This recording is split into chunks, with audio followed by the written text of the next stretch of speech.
La transsubstantiation est le mystère par lequel, lors de la messe, au moment de la consécration, le pain et le vin deviennent réellement, substantiellement le corps et le sang de notre Seigneur Jésus-Christ, tout en gardant les apparences du pain et du vin. C'est une transformation de l'essence et non des accidents, comme l'explique l'Église. Alors, c'est beaucoup plus qu'une simple présence symbolique. C'est vraiment le Christ présent, vivant et vrai, tout entier dans son âme, son corps, son sang et sa divinité dans la Sainte Hostie. Mais la question qu'on pose dans cette capsule, c'est pourquoi donc cette vérité, pourtant si claire dans l'Évangile, n'est pas reconnue par l'ensemble des gens qui se définissent comme chrétiens? Pourquoi seuls les catholiques et aussi les orthodoxes professent ceci? Eh bien, il faut savoir qu'une bonne partie du problème vient de la juste interprétation des mots, des expressions propres à la culture et ensuite des différentes traductions qui en découlent.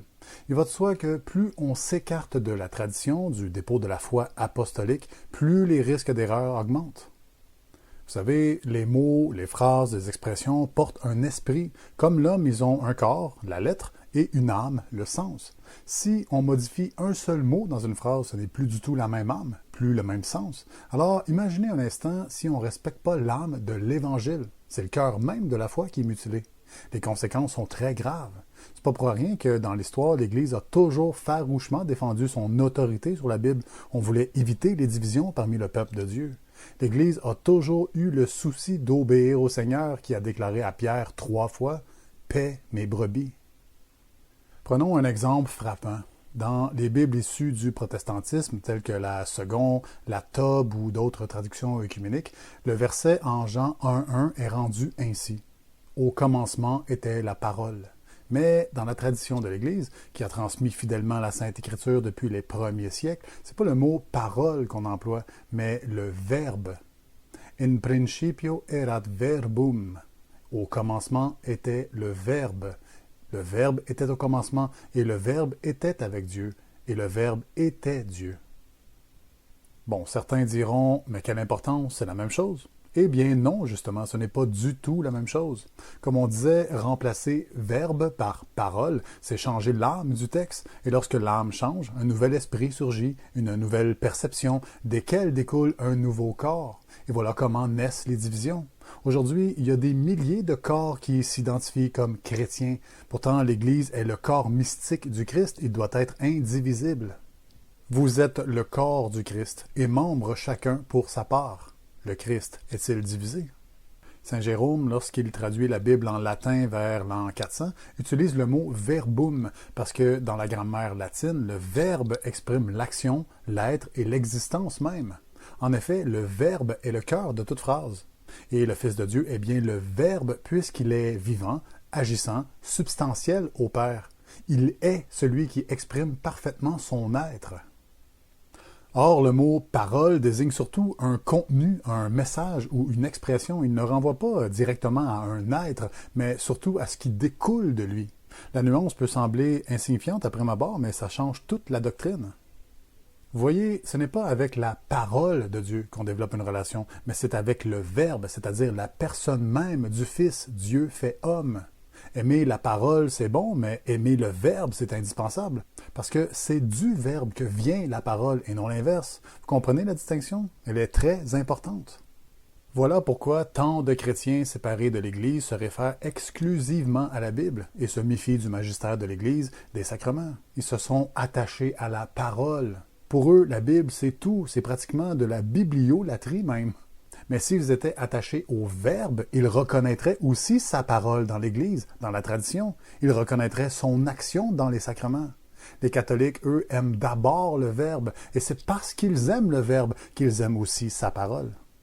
Maintenant, quel est le lien avec l'Eucharistie? Eh bien, si on réduit le Fils à une parole, alors ce n'est pas avec lui qu'on entretient une relation, mais c'est avec son message. Tout devient donc plus symbolique. La croix, l'enseignement, les sacrements.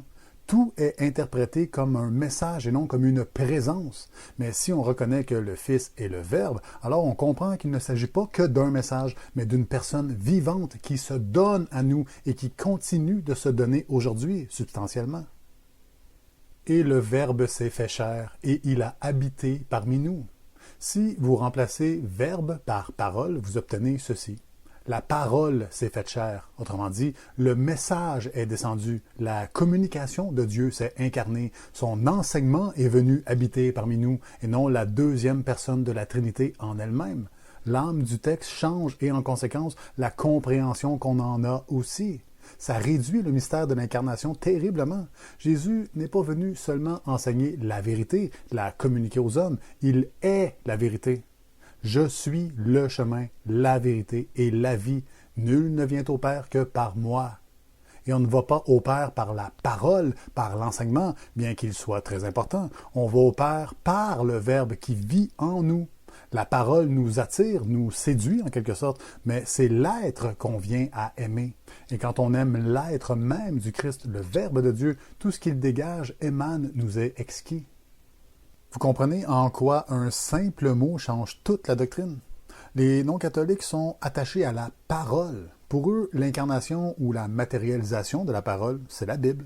Ils ne l'expliqueront pas ainsi, mais inconsciemment, cette erreur de perception conditionne généralement toute leur fausse doctrine.